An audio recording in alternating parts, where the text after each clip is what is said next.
you so much, Rajlakshmi. So good afternoon, everyone. I hope you are all doing well. Am I audible to everyone? Yes, ma'am, you are.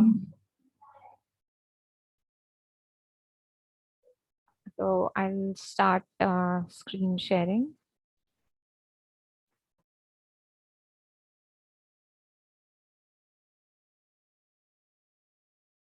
So if you have any queries, you can either put it in the chat box and or maybe you can unmute yourself and you can ask.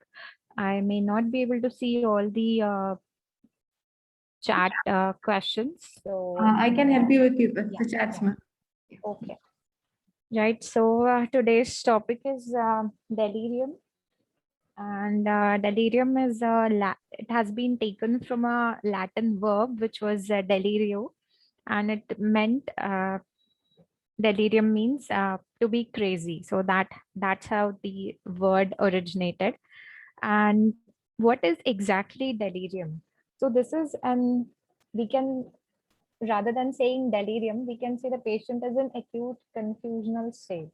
Why do we say it as acute? Because this is mostly happens over hours to days, and this is a fluctuating course. So that's why we call it delirium, which is acute confusional state. And mostly there are three things which happen in delirium, which is first is altered consciousness, then the attention is changed, and the cognition is also impaired. So let's understand what do we mean when we say that the consciousness is impaired. So here we can see this radio, and we'll try to understand the states of consciousness through this radio. So currently the radio is off and we cannot hear anything. But when we switch on the radio, this is called the state of, we can compare it to the state of being awake. So the radio is on, and this is the awakening is the ability to be roused and to be aware of the world. So this is the awake phase. Now we have just turned on the radio, and what we can hear is like random static. So we try to tune the radio, and this tuning switch is the awareness. So here the content of consciousness is the awareness, because when we tune the radio, we are able to hear some specific station, and this will be compared to as awareness. And suppose we have tuned into the radio, that radio is on, but we are not able to listen properly. Probably the volume is very low. So we are increasing the volume of the radio, and this volume switch can be compared to as alertness. So alertness here would be the state of enhanced readiness to receive and process information and respond to it. So that's how, with the simple example of radio, we can understand the various states of consciousness, and this will be helpful to understand delirium further. So what exactly happens when we say that patient has delirium or is in the acute confusional state? So there are so many clinical features, and some of them are used in the diagnostic criteria. So here, I'm not the features which have been written here. They are not in the exact order. So maybe the sleep is affected. Patient may complain of excessive sleepiness, or maybe he is like, I'm not able to sleep. Both of the things can happen. Patient might feel irritable. Patient may have restlessness, anxiety, and might be like very angry or might be withdrawn. So both of the things can happen because we have both type of delirium. One is hyper and one is hypo. So both of the things can happen. So with respect to attention or the orientation. So patient may not be able to recognize somebody, may not be able to tell the time, or may not know where he is. So if we have encountered this situation quite a lot. You ask somebody's name, he'll say Rampur. You'll ask, where are you from? He'll say Rampur. Where are you currently from? He'll say Rampur. So patient might have this sort of disorientation, and they might have difficulty in maintaining attention, like whatever you are speaking to them, they might not be able to put their full attention on what you are speaking. Then there might be problems with cognition. They may not be able to understand, comprehend, and there might be some disorganized sort of thinking. And psychomotor activity can be hyper or hypo in hypo and hyper active delirium. The psychomotor activity can vary, and the consciousness level. So it can be in different state. It is altered sensorium, but we don't know what state it can be. So these are all the features that we usually see in a person with delirium. We may not pay so much attention to his sleep or maybe his mood. Mostly we are focused on the cognition part, the consciousness part, and the attention or orientation part. And if the patient is like creating some sort of ruckus, then we are probably focused on the psychomotor aspect. But then we usually don't bother so much about his history of sleep or affect. But when we see it as a whole, these are all the clinical features which are typically present in a delirium. They may be less or they may be more. Uh, Sometimes they might be like very pronounced, sometimes they may not be. But then when you are assessing a patient of delirium, if you take care or just keep in mind all these points. So what is the, like, how common is delirium in palliative care? So this was a study, and 2019, this is the study, and if you want you can Google this. And according to this study, we see that especially in palliative care setting, the incidence of the prevalence of delirium, it is varying from like 5% to 75% at the time of admission. And during stay in hospitals, in maybe any unit. So here they've mentioned medicine or oncology. So for medicine, as in we can have patients of non-oncology, like those with stroke or Alzheimer's disease or other diseases which may require palliative care. So here again, the range is from 5 to 90%. Now, in this diagram, we can see like why does the study show that more delirium cases are there in palliative care at the time of admission and in the hospital stay? Why is it so? So there are so many causes or reasons behind this, and the most common one could be this, that the frequency of missed delirium is quite a lot. And around, as per this study, around 61% of patients with the diagnosis of delirium, this was missed by the primary referring team. And that's why when they were admitted, they were diagnosed as delirium, and probably this led to the high rate of or high range of delirium in palliative care patients. Also, those who have opioid-induced neurotoxicity or they were referred for pain, these are the two most common causes of cases of missed delirium in palliative care patients. And there are obviously other reasons for delirium in palliative care patients. Like these patients, they have in cancer patients, they may have multiple metastases and brain metastases. They might have infections. They are debilitated. They might have pressure sores, and there could be so many other reasons for high incidence in palliative care. So coming to the pathophysiology of delirium, why does actually delirium happen? So what happens in the brain or in our body when a person is in the acute confusional state? So in this diagram, there are mainly three pathways. The pink and the yellow one we can see is the dopamine pathway. There is the serotonin pathway, and there is the acetylcholine pathway.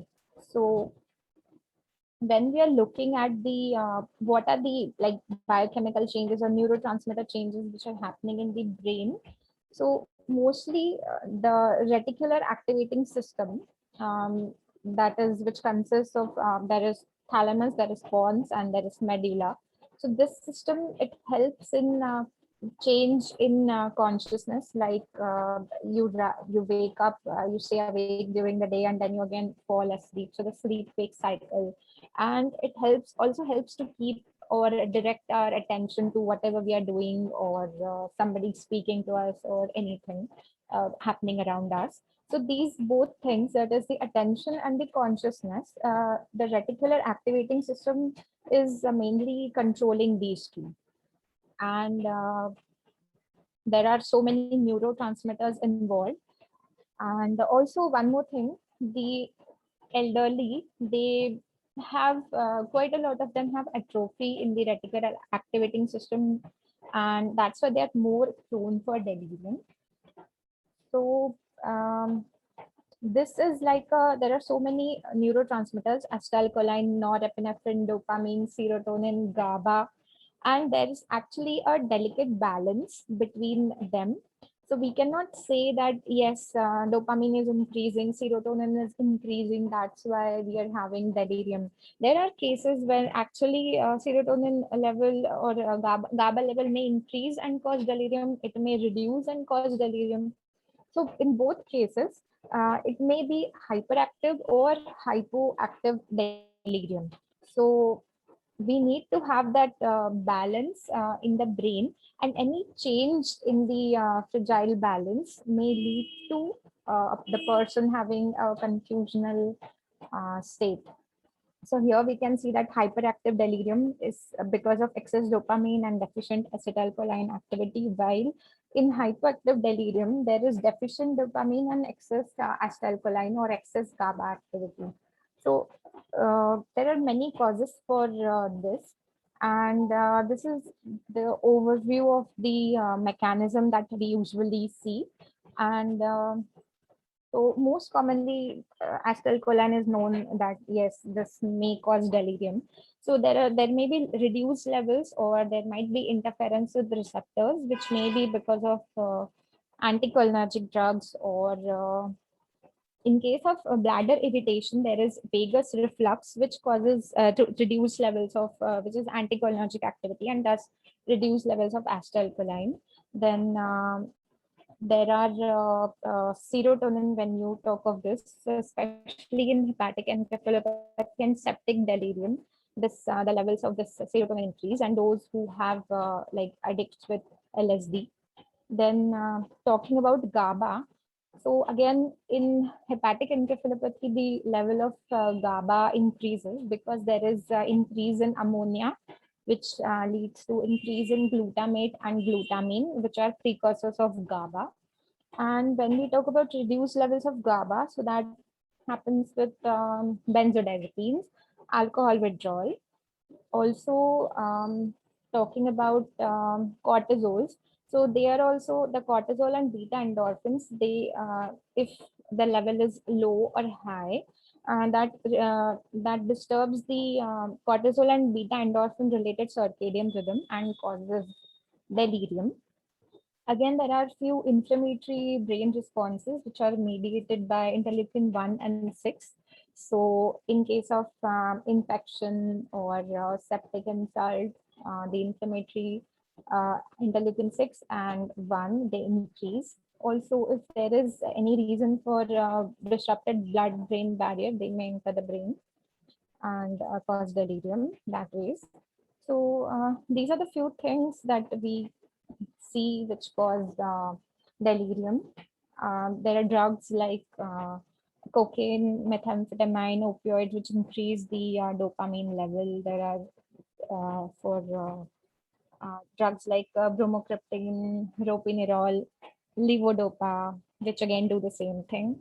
And there are antipsychotics which reduce the dopamine level. So anything which is given in access or maybe not monitored and maybe not given as per the patient's condition, looking at the whole patient, like he may have multiple diseases, renal, hepatic, he may have cancer, he may have Parkinsonism. So you need to taper or modify or adjust the dose according to the patient and his age, his environment, and that's how you can keep the balance or try to avoid delirium in these patients. And this table basically shows there are so many neurotransmitters which are responsible, and how the increase or decrease of these neurotransmitters because of multiple reasons may lead to delirium. So this is just for your interest. You can have a closer look at this when the presentation is given to you at the end of the session.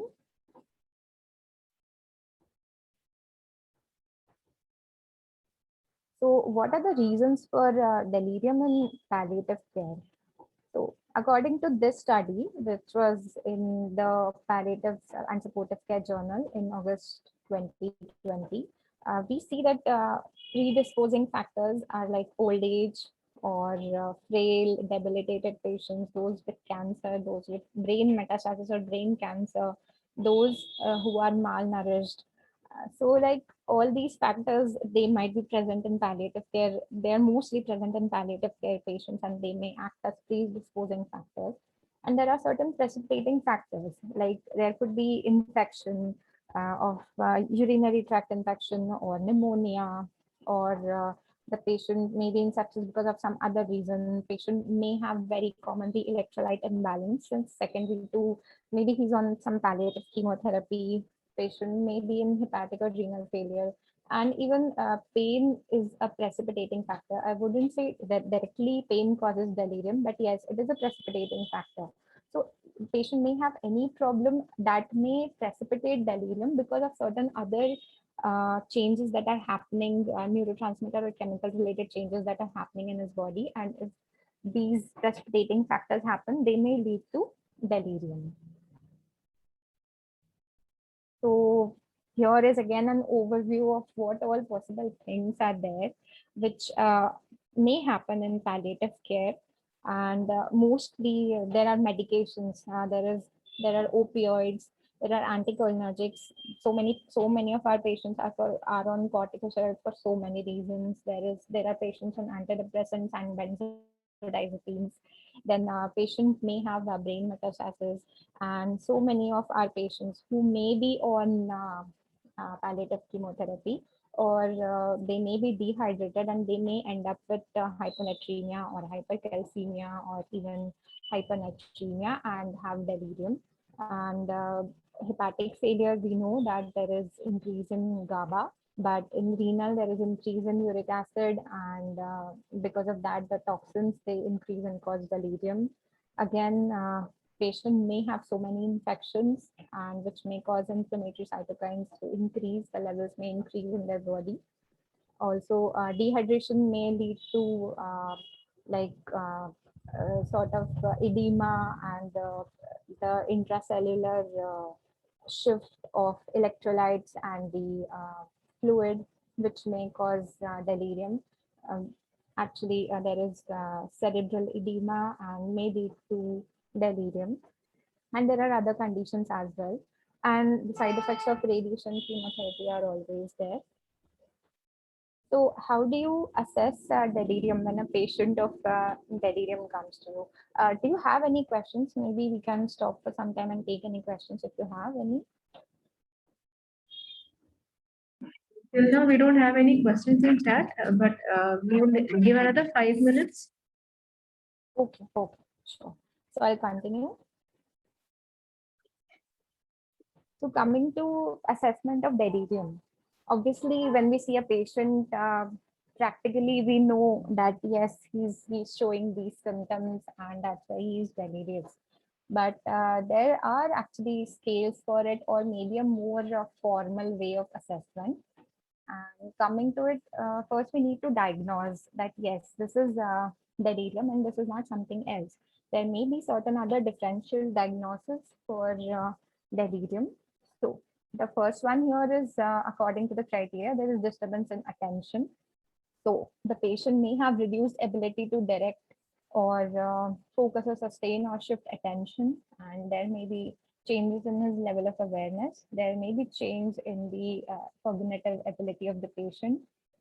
And also, another important point in the DSM-5 criteria for delirium is that the disturbance mostly develops over a short period. So that's why we are calling it acute. So it is ranging from hours to days, and usually it is fluctuating. Now, here is a term called sundowning. So these symptoms of delirium, they precipitate more after the sun is like in the evening or in the night. So you can say after sundown. This is a typical thing which happens in a lot of patients of delirium. Also, you should have from the history or physical examination that the disturbance of change in attention or cognition is caused by a direct physiological consequence, like there may be a medication, or there may be a intoxicating substance, or there may be some other cause in the body, maybe sepsis or some other infection or any other cause which is actually causing delirium. So patients may be having dementia which is evolving or pre-existing. So this is, since delirium is acute, so there has to be some cause which has to be ruled out, and this won't be like other diseases, and we'll come to later how we can differentiate between dementia and delirium and schizophrenia and other diseases. So there are actually many screening tools and diagnostic tests for delirium, but mainly what I use is the confusion assessment method, and it is actually very commonly used. So I'll be explaining more on that, but just to give you an overview, we all know what is MMSE, the modified or mini mental status examination, and it is like there are headings of orientation is there, and registration, attention, calculation, recall, languages. So we test the patient on all these points, and we see mainly for cognitive impairment, and the score has to be 25 or above for the patient to be considered normal. Then we have other scales, and the Meacham confusion scale. So again, it is like there are subscales of cognitive processing, behavior, physiological parameters, and also it considers urinary incontinence. And the score is again ranges between 0 to 30, and 27 to 30 is considered as normal, while a patient who is 25 to 26 score has the score is at a high risk of delirium. Then we have the delirium observation screening scale for screening the high risk elderly or the hospitalized patient. So this scale is mostly done by nurses, and it is done in 3 shifts. Like each nurse of each shift gives a score, and the mean score of 3 shifts is taken. And here again, the score is like ranging from 0 to 39 per day, and there are 13 items. And this is based on DSM-4 criteria. Then coming to the confusion rating scale. So this evaluates the intensity and the presence of mainly 4 symptoms, which are disorientation, inappropriate behavior, inappropriate communication, and the potential to have hallucinations. Again, we have the DRS scale. Uh, so it is like one is simple DRS scale of 10 items, which is based on the DSM-3 criteria. And there is the DRS 98 scale, which has 16 items. So out of this, 13 were for severity and 3 were for diagnostic purposes. And this is the DRS 98 scale was applicable for the preceding 24 hours. And this scale distinguishes delirium from dementia, schizophrenia, depression, and other medical illnesses which can cause delirium, or no, other medical illnesses which are not delirium. And this can also be used for pediatric patients. So these are the mainly screening tools and diagnostic tests which we use for assessment of delirium. And the confusion assessment method, that has many variations which can be used in ICU or for children. But we are mainly looking at the main CAM here. And this is the Richmond agitation and sedation scale. And here, this is mainly for like looking at the consciousness and the agitation, like hypoactive and hyperactive delirium. And this is very commonly used by anesthetists. So if we have any anesthetists in the group, I'm sure they are all very familiar with it. Coming to the confusion assessment method. So there are mainly four features which we see here. The first one is acute change in the mental status, or maybe the fluctuating mental status. In the second feature, we are looking at attention. In the third feature, we are looking at consciousness, and the fourth feature is focused on disorganized thinking. So when we are doing this scale, we ask the patient and we also observe. So there are two things. We usually the response that is given is yes or no. There is no score for it. And based on our score, yes or no, we diagnose whether a patient has delirium or not. Also, that there is no defined criteria that at least 3 questions should be yes, at least 4 questions should be yes. But this is like a general uh, scale for you to know that yes, um, because there are 4 parameters of delirium that you have assessed all four, and yes, there is some problem and patient is having an acute confusional state. So in the first feature where we are looking at the mental status, we actually observe whether there are fluctuations of the level of consciousness and attention or speech or thinking while asking the given questions to the patient. And in the second feature, which is about attention, we observe whether the patient had trouble keeping track of the interview. We are asking the digits like 100 minus 3, or count, not 100 minus 3, but count backwards like 95 and backwards, 4 digits backwards, 3 digits backwards, something like that. So was the patient easily distractible? And in the feature 3 and 4, we are looking at the consciousness and the logical thinking of the patient. And here, these following questions are asked, and we get to know whether the patient is actually, the patient is rambling, or is it like tangential thinking, or the speech is actually very less. Patient may not be talking at all, maybe like just or just eye contact, or just nodding his head. So that could be one thing. And again, consciousness, as we know, we can see whether the patient was sleepy or comatose. So we can also use other scales for this, or it is very obvious. So this is how we would use the confusion assessment method. And like I said before, we can confuse delirium with uh, confusion because of dementia, or patient in depression may have similar states, or those with schizophrenia or psychosis may present with a similar clinical picture. So how do you actually differentiate these patients? So here we have a few points which are written, which may or may not be present in each of these four states we are talking about. And as you can see, the altered consciousness thing is like the most prominent. It is only present in delirium, but not present in others. And in dementia, maybe you can say that it is gradual onset, not acute like delirium.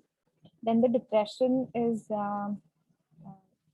when you compare it to hypoactive delirium, the depression is mainly more consistent rather than the fluctuating course which is seen in hypoactive delirium.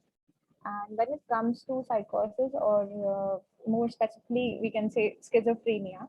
So there are hallucinations which in delirium are mostly visual, but in schizophrenia we see more of auditory hallucinations. So this could help us differentiate between the different states, and of course we need to rule out the various causes which may precipitate or cause delirium in our patients. And coming to management of delirium, so this is not a like this is just a general thing, but not that you should follow it like word by word. Whenever you see a patient with delirium, the most important thing is give some immediate pharmacological intervention before you start investigating, because the patient may be having a lot of symptoms and there may be distress among the caregivers, the relatives, and patient may cause distress in the emergency room. So excuse me, the immediate pharmacological intervention is necessary. And again, you should keep in mind if the patient is having any cardiac problem, renal or hepatic or any other contraindication. And the safety of the patient, family, and staff is again important. The staff should be aware of what is happening. Like they should not be insisting on tying the patient in cases of hyperactive delirium. And you should explain the situation to the family. If the patient is in a state of understanding, you can do that also. And after you have done this, then you can start searching for underlying etiological factors. And the most important thing in palliative care is correcting the correctable. So unless we correct the cause of delirium, we won't be able to control the situation for a long time, because medications are there. They usually control the situation for the time being. But unless you remove the underlying cause, the conclusional state is not going to reverse if it's reversible. And you should keep evaluating the antipsychotic efficacy and tolerance and side effects. So this is like the very general thing maybe we should know and follow. So coming to the management, it is very important to give supportive management for the patient. Patient may be dehydrated, which could be a cause for delirium. Patient could be malnourished, and then he might. Lots of patients, they are they may be having some wound, or there may be so many issues that if you just start maybe some give IV medication or IV saline, if that is possible, that would be like a supportive care and maybe like help in hydrating the patient. Also, it is important to avoid physical restraints, because that would irritate the patient even more, may exaggerate delirium. If you ever feel like putting restraints on some patient, uh, like I always think that how would I feel if I am in such a state and I know that I'm not going to hurt others, but still people they've like tied up my hands or my feet. So uh, it's better not to put restraints on the patients. Then another thing is environmental management. So most of the patients who are hospitalized or maybe in ICU or highly dependent unit, what the environment is like, there is no sunlight, there is no window. Like they don't know when it is day, when it is night, and they are just lying on the bed and they keep seeing the people walking by, sisters, doctors, ward boys, and their relatives. So they don't know what is the time of the day, what is the day, how many days have passed. So this increases the delirium, or it may precipitate delirium also. And that's why so many hospitalized patients, they do end up with delirium. So here what we can do is give them some orienting cues. Maybe there's a wall clock where they can see the time, there's a calendar, and if possible put them beside a window where they can see that there is sunlight, now the sun has gone down. So they know that yes, the day and night cycle is going on. And there should be some sensory stimulation. So like people are talking to them, they have familiar things, familiar faces around them. and somebody is giving them a newspaper or maybe telling them that yes, these things have happened today, this is what has happened. Maybe it's like somebody's first day at school or their grandchild's, or like simple things which may remind them of what is the time or what is happening. So similar things like that, and it also helps in reducing the anxiety of the patient. And the caregivers should also be asked to, along with the staff, to actually do all these things so that the patient does not end up with delirium, or if the patient has delirium, it can be reduced.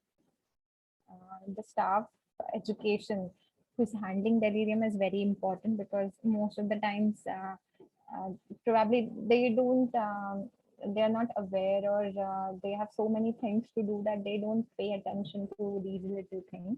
So even if the relative is not there, maybe a staff can put on a calendar or just open the windows, close them. Something very, very small things can be done. Then it's important to identify the potential precipitants. So you need to ask about the history.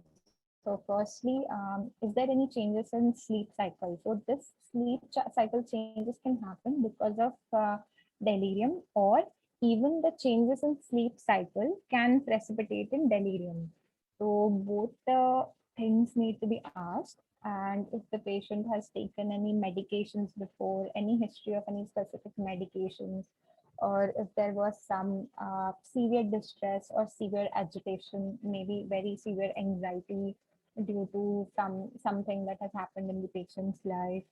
So something like that, or maybe he was started on some medications for some disease, or he may have some cardiac problem and for which he was started on medications, which could result in this. Or there could be like anything could be treatment related.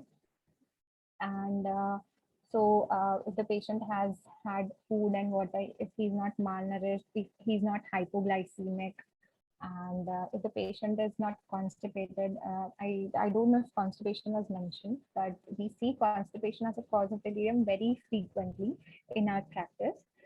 Because of morphine, or because of patient has not been eating well, drinking well, patient is not mobile. There are so many things that patient may end up being constipated, and because of their debility or many other reasons, they may not be telling it. And the medications, laxative, they're not taking properly, or there is no laxative. Patient may be constipated for like 7 days, 8 days, 10 days, and that causes delirium. So here, very simple things like giving a laxative may normalize the patient within a few hours or maybe a day or two. So looking at constipation is also important. And there are other causes like electrolyte disturbances, and any neoplasm, or the any of the reasons which were mentioned before. And firstly, it's important that we try to, after you've given the emergency medical prescription or the emergency medication, it's important that we try to rule out other things, try to normalize the environment, and try to rule out the factors. So if the delirium is mild, then these may work, and the patient may have like improvement in delirium. But in case we have tried all this and there is no improvement, or you feel that there is a risk to others. Yeah. Hello. Dr. Chitra?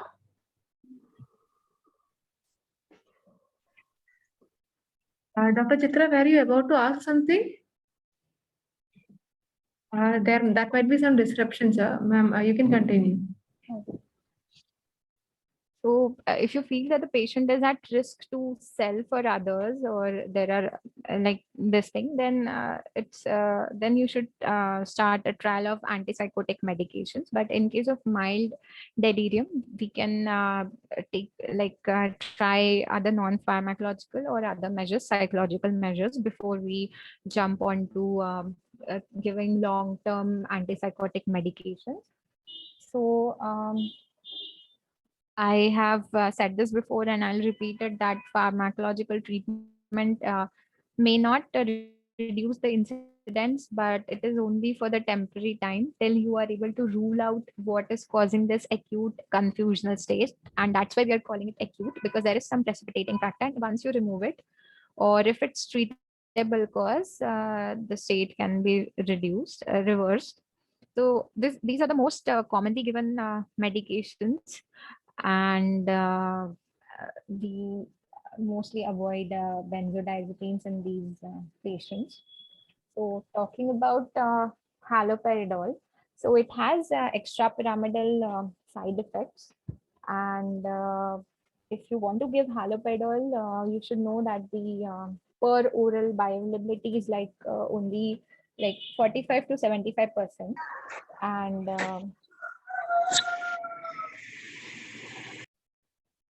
Requesting all participants to please stay muted.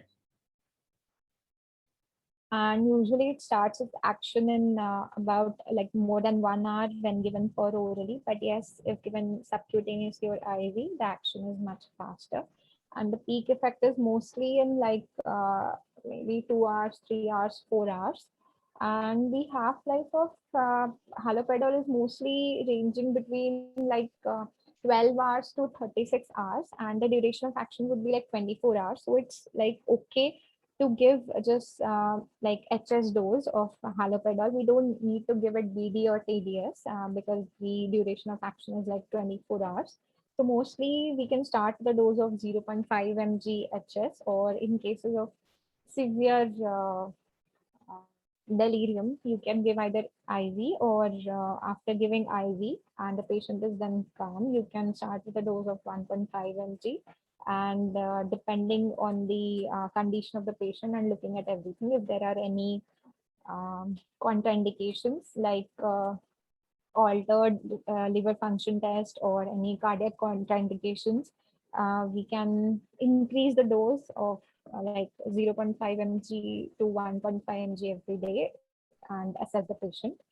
And talking about olanzapine, the bioavailability is slightly more per oral, so around 60 to 80%.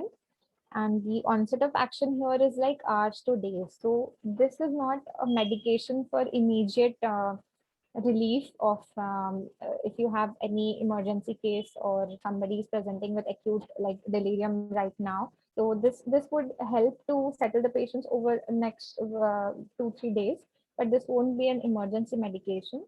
Its half life is again like haloperidol, around 36 hours. And again we can give it like the duration of action is like 12 to 24 48 hours. So it can be given 2.5 mg. We can start with 2.5 mg HS. And so many medical oncologists actually prescribe high doses, but that would be, it is also done for like as an anti-emetic, and the doses is given like in very high doses usually I've seen. But you should keep in mind that they may cause dry mouth or postural hypertension or sedation in patients. So if we keep the dose like start the dose from the smallest one and then increase it depending on the assessment of the patient, that would be slightly better. We can go up to like 10 mg or even maximum, depending on the patient's condition, 20 mg. Coming to the next drug, which is risperidone. So the oral bioavailability is very good in this, and the onset of action is like 1 to 2 hours.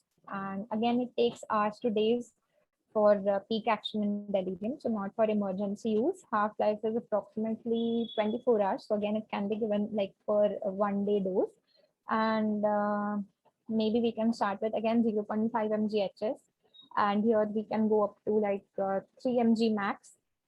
But this causes insomnia and it also causes anxiety. So we should be aware. And coming to quetiapine, the bioavailability is again more than 75%. So it's also good. And the onset of action is again hours to days in delirium. And half-life is like maybe the duration of action is like 12 hours. So we can give this twice a day. So you can start with 12 mg HS, and the maximum dose Theoretically could be like 100 mg, but I've not used that much dose, or I have not seen anybody in my practice using that higher dose. Mostly 12.5 mg HS, or if you can increase by 25 mg, that usually does the trick. And with respect to movement related disorders, so haloperidol has the most potential, and followed by there is risperidone, then olanzapine and quetiapine, which cause this is a decreasing order of these drugs causing movement related disorders. Coming to delirium at the end of life, so very commonly we see, I don't know, I've seen very commonly that there are patients, they get terminal delirium, and this is really, this impedes the communication, and patient may not be able to tell what all symptoms he's having. Maybe he's having pain or something else, or we wanted to ask that, do you want to stay in the hospital? Do you wish to go home? And the family is like, we'll do whatever is the patient's wish, and the patient is in delirium. So how are you going to ask anything? And you don't even know what all the symptoms patient may be having, or maybe he's not having any symptoms. And the family is like very distressed when they see that like we are talking to the patient, and patient is not understanding what we are saying, he's not recognizing us. So this is like, maybe the son or the daughter is there, like they've traveled from abroad, and they're here to see their parents, and the parent, the patient is not recognizing them. So this increases the like distress, and sometimes the patient is so agitated, the family members may say that they are having so much problem, please do something. Well, he might be in terminal delirium, he might not be having pain, but they feel that yes, he's having so much pain, he's having so much problem, why is he so restless, there must be something, he's having so much problem, do something. But here important thing is, we need to understand, first we need to diagnose that it is delirium, this is terminal delirium. And we should try to identify if there are any precipitating factors or anything which is correctable, and we can try to correct it. But of course, it is very important to communicate with the family that patient may not be recognizing you because this is acute confusional state, and he's restless because of that, and not necessarily that he has so many problems. And most of the times, the painkillers he's on, or the medications that he's on, and if they were controlling his symptoms before the onset of delirium, mostly they will also control the symptoms in the next or last, we can say, 2 3 days or whatever. So mostly there should not be any need to increase the dose of medications given for symptom control. But obviously, when you have assessed the patient before he started having, or he went into this confusional state, so there is one option. If after doing everything, you have tried to correct the correctables, you have done everything which is possible, and you know that yes, probably the patient he doesn't have long to live. And here it is important that you take the consent of the family. They should not feel that you are hastening the process of death. There is this thing called as palliative sedation. I'm sure you all have heard about it. We usually give palliative sedation when the symptoms are too distressing. It could be breathlessness, it could be pain. And here in this case, we are talking about distressing delirium, terminal delirium. So, like every other distressing symptom, which cannot be put to an end by trying everything which is possible. You have tried all the medications as per the situation of the patient, as per the contraindications. You've tried to correct all the correctables, and despite that, there is very distressing symptom. And the family has been explained the process and is agreeing to it. So this thing can be tried. So I've not used propofol, but mostly I've used haloperidol and midazolam, and there was like no need to go on to the second line or third line. Maybe increasing the dose of haloperidol and midazolam did the trick. And maybe we had to use rescue medications, SOS. So the dose that we commonly use was haloperidol 10 mg and midazolam. and this was given as a 24-hour infusion. So 10 mg over 24 hours and midazolam 10 mg over 24 hours. And we used to give like SOS medications, like maybe 0.5 mg haloperidol, stat if there is some like patient shows signs of agitation. So this could be given.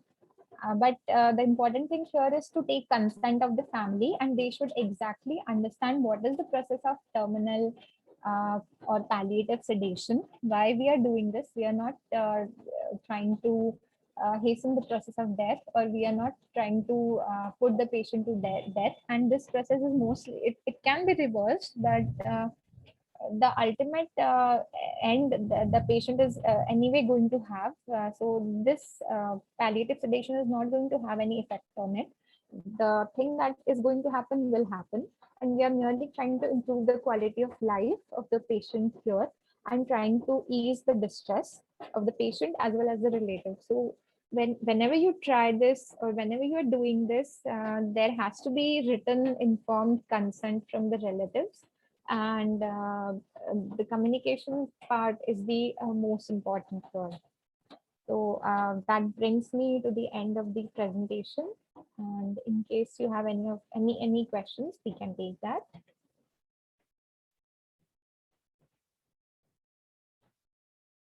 Hello, madam. Hello. Yeah. Dr. Kale. From Nagpur. Yeah. This terminal sedation, you said infusion. Is it subcutaneous or IV? See, you can give infusion or Subcutaneous or IV? you can give both. Subcutaneous is also possible, but I've not tried subcutaneous since I've always been in the hospital setting, or where there was somebody easily available to monitor the patient. So mostly I've used IV, but I've also seen in a lot of cases IV or like infusion is not required. Sometimes just a small dose or rescue dose once in a while does the trick. So maybe you can start with 0.5 mg IV, and then you may not need, or maybe after 6 hours, if there is any problem, you can give that rescue dose, and infusion is not required at all. Even that can happen. Thank you.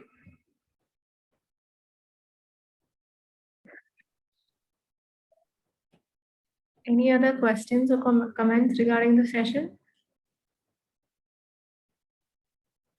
Do we have Dr. Anne with us? No, ma'am, we don't have Dr. Anne for this program.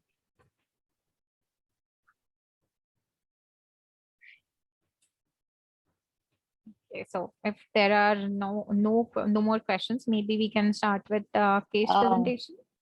I have one question. Hi, I'm Dr. Shilpa Yeah. from Ambikapur. So I just wanted to ask, is this terminal sedation being offered only at a hospital or a hospice setting? Or do you have any experience of using it in a home care setting? I mean, I've not used it in home care setting, to be honest. It was always in a hospital or hospice setting where there were like everyone to monitor them. But I suppose it can be used in home setting also if we have enough equipments or monitoring. So if the patient and the family, not patient, but the family is understanding and they are responsible, and you have a sister or somebody who can watch over the patient, or a doctor who is continuously visiting, then I suppose it is possible, it can be given. But of course, everything like communication has to be proper before that, because these things, they won't be like so harmful, or they won't cause like some side effects which will be out of our hands. If proper monitoring is there and communication is there, I suppose it can be done in the home care setting as well. right. Thanks.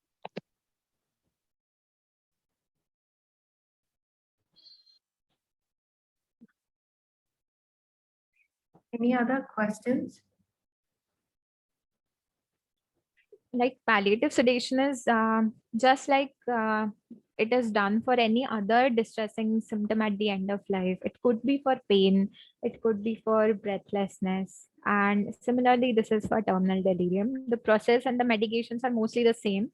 And it can be done in any setting if the symptoms are distressing enough and cannot be like taken care of by trying all possible means, and the family agrees to it. Also, another question. You said that for haloperidol, there are side effects of QT prolongation also. So this should be avoided if the patient is on methadone. Yes, because methadone causes QT prolongation, and try not to give haloperidol in this case. So we can go for other medications, but yes, haloperidol should be avoided if there is any cardiac related case or like cardiac related illness or methadone, patient is on methadone, or you can actually do a ECG. And mostly, like we do ECG for methadone, we also do ECG for patients who are at risk, and we are giving haloperidol with caution and keep looking at the ECG, and maybe we can give a reduced dose. Okay.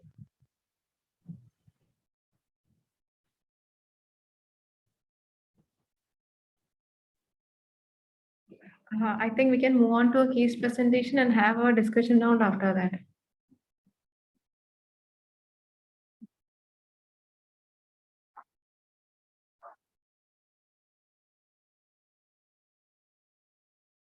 Dr. Khalid? Yes, sir.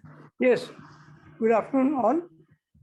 I'll start with the case. This presentation was prepared almost 3 months back. And because that time I was ready, but then of course, my turn has come now. So there is some modification in the case. So I'll come to that as well. The patient is 23 years male. Diagnosis, final diagnosis of non-Hodgkin lymphoma, right kidney. Next. Presenting complaint was pain in abdomen. The last 2 years, he has a very protracted illness, then vomiting occasionally and lump in abdomen. Next. History of present illness. Now here I'll go in a bit detail. It dates back to 2018 when he was investigated and a CECT abdomen was done on 21/4/2018, which showed a mass lesion in the upper pole of the kidney. And actually, if I go in details, it was a hypoenhancing mass lesion involving upper pole of the right kidney with tumoral thrombosis in right renal vein and also in the proximal inferior vena cava. It also showed liver metastasis with parapolic, paracaval, retrocaval lymphadenopathy. So a CT guided biopsy was done on 24/5/2018, which clinched the diagnosis of lymphoproliferative disorder, non-Hodgkin lymphoma. Then the patient was put on chemotherapy by treating onco-physician. Then, of course, there was no relief. So a repeat CT was done on 1/10/2018, and it shows again a mass in the upper pole of the right kidney, and again chemotherapy was started. Then in between, for some reason, the patient had stopped chemotherapy, possibly because of the financial reasons, which he did not elaborate. Next. Then after that, then he was coming to one doctor, another, and ultimately he landed in Snehanchal, where I am working presently. He came to Snehanchal on 18/1/2020 with a pain in abdomen in the right lumbar region, with a pain score of 3/10 and vomiting occasionally. So symptomatic treatment was given and was advised to go to Government Medical College, which is nearby Nagpur, for a definitive treatment because the lump was still there. And in Government Medical College Nagpur, right nephrectomy was done on 11/3/2020. After that, he again came. Then there was another gap. Some chemotherapy was given, and there was some financial constraint. That's why he was not properly going to places. So again, he came to Snehanchal after a gap of 9 months. After the nephrectomy, after a gap of 9 months, he came to Snehanchal on 29th of December 2020. Then again symptomatic treatment continued. And now on that occasion, that is on 16/3, 2021, these were the findings. Examination. He was afebrile, pulse 100, blood pressure 110/70, SpO2 98%. Abdominal examination showed nephrectomy scar in the abdomen. Mass was still present on the, is felt in the abdomen, whole of the abdomen. Tenderness present and bowel sounds were normal. No spine tenderness. Next. Hello, next slide, ma'am. Yes, we have changed it, sir. The treatment, yes. Treatment and significant investigation. So as I said, 29/12, he was given morphine, 5 milligram 4 hourly. This was before my joining the institution. Tablet Triptomar, 10 milligram HS, and tablet Buscopan SOS. On 14/1, he felt he was drowsy, so they had stopped morphine. On 24/1, 21, gabapentin was started, Triptomar and Tramadol. So the morphine had gone. Then on 16/3, actually this is the first time I saw the patient. So that was, he was again in pain. So Tramadol 15 milligram BD and Lorazepam 1 milligram HS was given. And we wanted to stabilize him. Then next day, diclofenac gel was applied because he was having severe backache. So, but no more investigations were done. We are not having a facility of any investigation at the moment.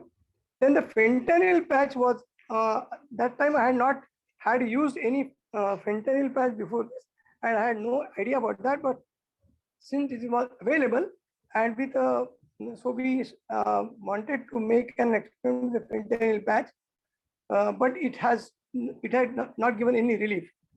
Then on 18/3, then he was having no pain with this only, that GABA, Triptomar and Tramadol. He was settled. Then again he went home.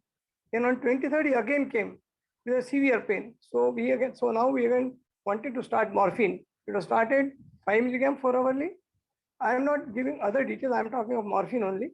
And then on 29/3, he was given morphine. The dose was increased, 10 milligram 4 hourly. Gabapentin again 300 milligram HS, and sertraline was started by one of the other doctors who was interested in giving sertraline. Then the patient was discharged on 10/4/2021. Next one. Next slide. Now, after this, there is another which is not included in this. When he went home, then he came back again after some days, reappeared in our place, and the pain was again severe. So again in the month of June, he was readmitted. Since he was already on morphine 10 milligram, we increased the dose to 15 milligram 4 hourly, and on subsequently on the next day, morphine was added to 20 milligram 4 hourly, Delcolax 2 tablets HS, Perinorm SOS, PAN 40 and Lorazepam, and with this he settled completely. This was the story till this time.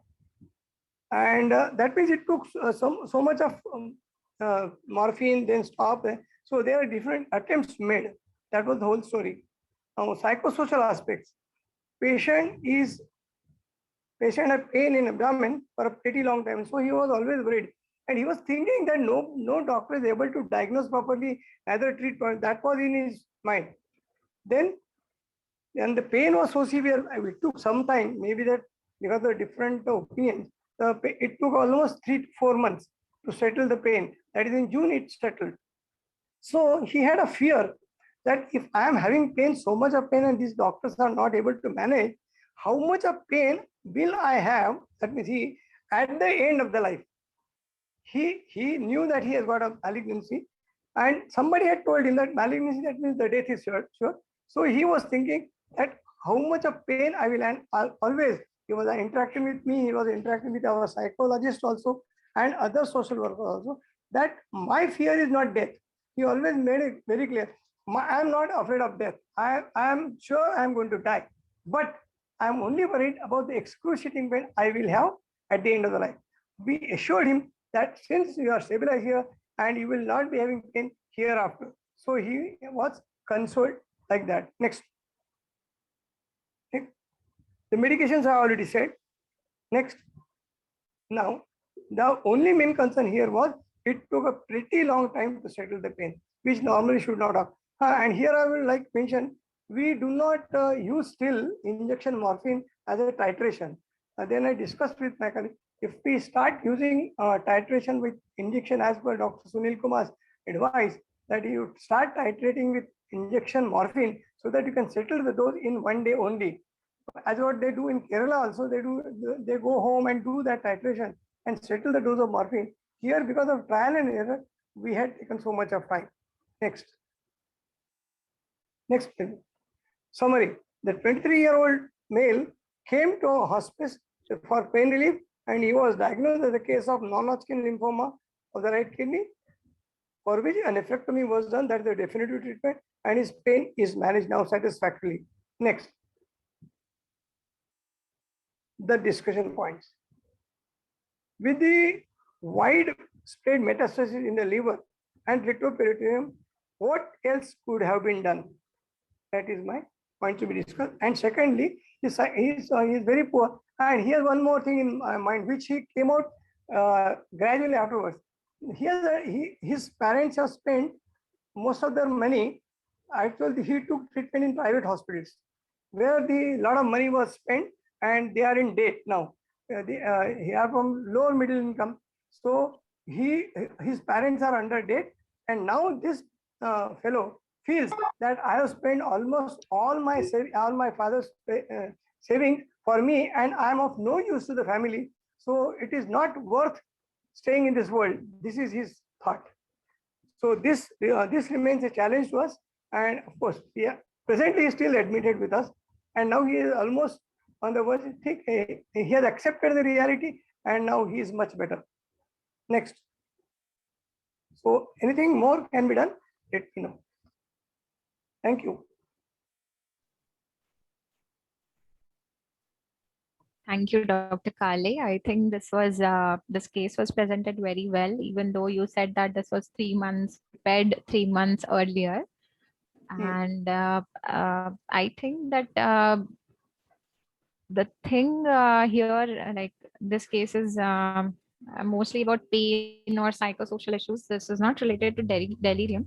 What I feel is that the symptomatic management has been done quite well, even though it took like a lot of trial and error. But ultimately, the patient is now fine. The pain is settled, and in case the patient may have pain, that is a possibility.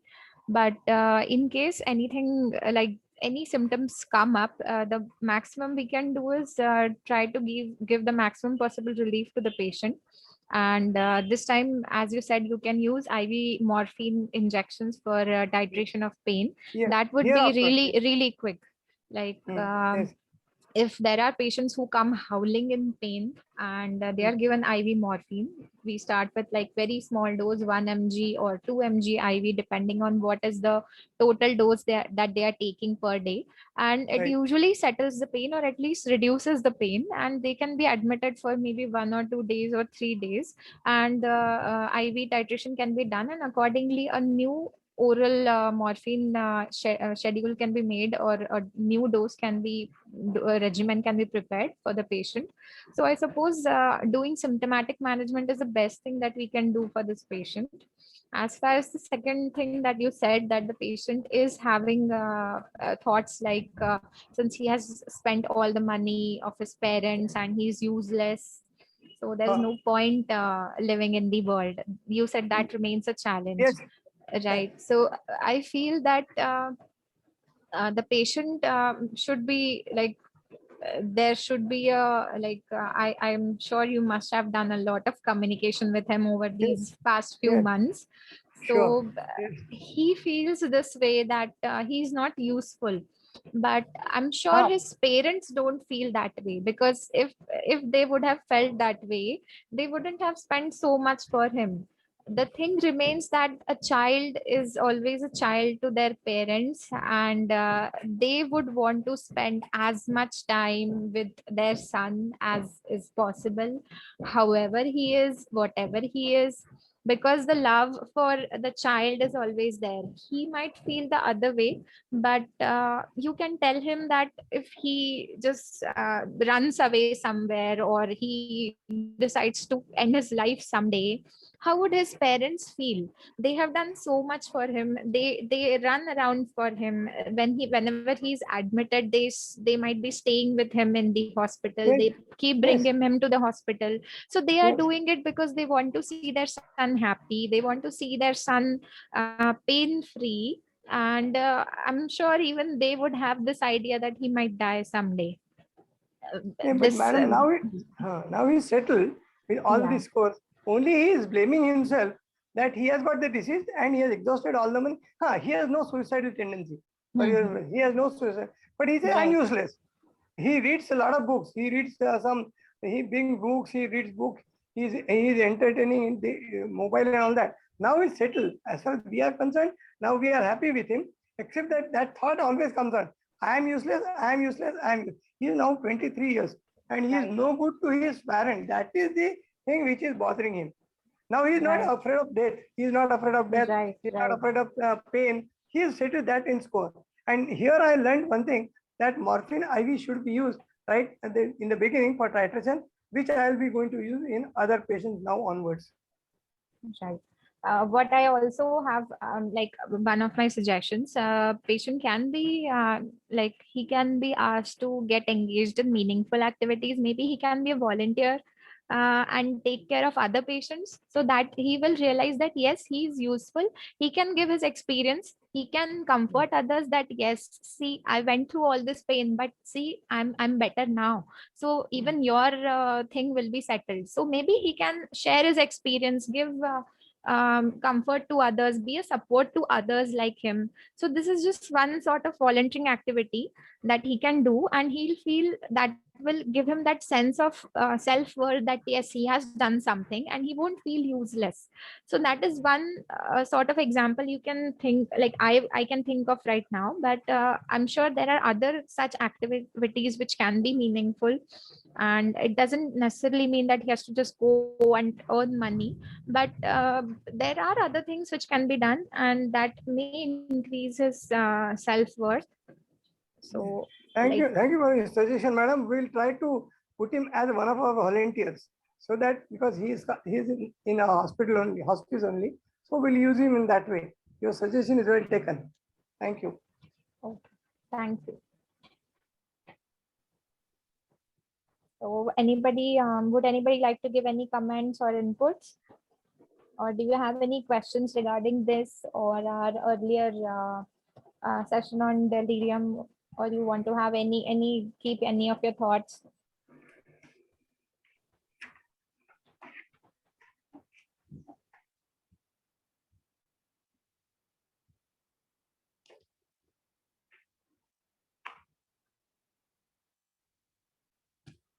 Hello, madam. I have a question on delirium. Hello. Yeah, please go on. That hyponatremia sometimes causes delirium Right. and hypercalcemia also. Yes. So hyponatremia is very easy.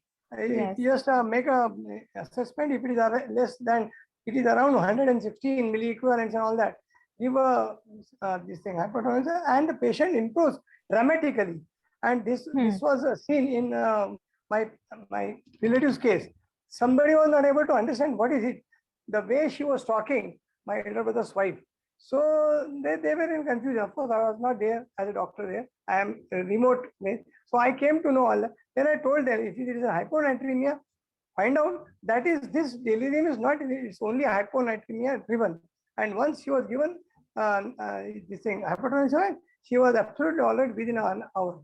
That was my experience with delirium at other place. Thank you. what I usually do is if I get a patient with delirium and ruling out everything, if I feel that yes, there are factors which can cause electrolyte imbalance, I usually test sodium, serum potassium, as well as serum calcium along with serum albumin, so that we can get the corrected calcium levels. And most of these three parameters, they are very commonly associated with delirium in cancer patients. So without if there is any possibility of electrolyte imbalance, I go for all these three if the patient is affording and if the facility is there. But if you ask for history, like if the patient has been dehydrated or vomiting too much, that may give clue to what sort of electrolyte imbalance the patient may Yeah. be having. Right. So just taking the history may give you a clue to the electrolyte imbalance. And if you do not have the facility or the patient is not affording, maybe you can go for one specific electrolyte checking that. And it's also important about albumin correction. Hey, I'm talking of delirium in non-cancer patient also. Yeah, Hyponatremia yeah. yes. Yeah, I'm these talking of that. these history, the history that I said can be Yes. present in non-oncology also. And Yes. depending on this, you can check the Because electrolyte. hyponatremia is quite common.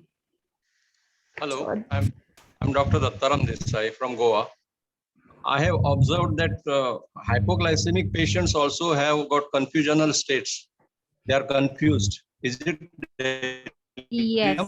Yes. If you have seen in the causes of delirium, we have mentioned hypoglycemia. So whenever a patient comes to you, the primary thing that you should check is if the patient has eaten anything and what is his sugar level. The first test ever that you can do, and we do find out that so many of them had sugar level like 25, 30, 50, and just by giving dextrose or DNS, they improved within like few hours. Like it was also very dramatic. So because of hypoglycemia, because of dehydration, also delirium is common. And these are small things, little things which are overlooked. And so solving these simple things may actually treat the delirium, and you may not require fancy investigations or fancy treatment. As a rule, madam, as a rule, when I was in the other part of non-palliative regular course, anything they change in conscious level, the standard regime was you do a blood sugar first and serum electrolyte. Those are two things which are always done in my hospital where I was working earlier. So you always clean the diagnosis. And hypoglycemia, as Dr. Desai said, it was cleansed immediately and 25% dextrose was given and the patient became all right. That was my 40 years experience told me. The practice remains same in palliative care also. The Yes, patients are same. Same thing. Now Also- I am in palliative care. Yeah, there's a comment from Dr. Shilpa. She says that pet therapy may help your patient, or maybe he can help build a garden in the hospice, maybe do some, Yes. some Right. gardening and growing vegetables, which might be Yes, useful. We are doing that, but I will get it done through him. Thank you for the suggestion, Dr. Shilpa.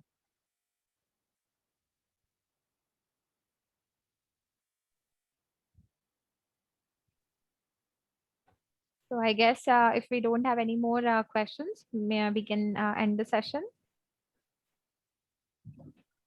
Thank you. Thank you, everyone. Thank you, everyone, for attending this lecture today.